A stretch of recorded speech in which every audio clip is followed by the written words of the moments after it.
দলিল বনাম খতিয়ান কে টিকবে? দলিল টিকবে নাকি খতিয়ান টিকবে? একজনে বলছে সে দলিল মূলে সম্পত্তির মালিক, আরেকজন বলছে সে রেকর্ড মূলে খতিয়ান মূলে সে সম্পত্তির মালিক।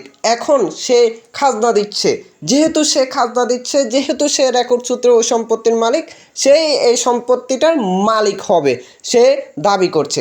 আর অন্যজন যে মালিকানা অর্জন করছে দলিল মূলে, সেও ওই সম্পত্তিটা দাবি করছে।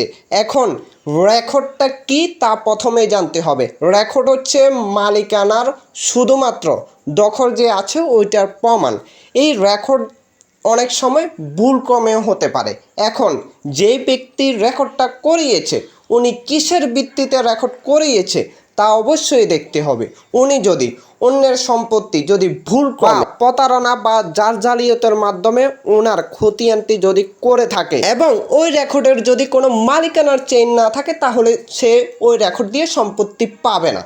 ওই ব্যক্তি যে ব্যক্তির কাছে দলিল রয়েছে ওই ব্যক্তির যদি দলিলের মালিকানার চেইন যদি ঠিক থাকে, অবশ্যই তিনি ওই দলিল মূলে সম্পত্তির মালিকানা দাবি করা বৈধ এবং কি সে ওই সম্পত্তিটার মালিক হবেই। এখন দলিল মূলে এবং খতিয়ান মূলে যখন কথা হবে তখন এখানে দেখতে হবে বৈধ মালিক কে। বৈধ মালিক যে সম্পত্তির মালিক হবে সে।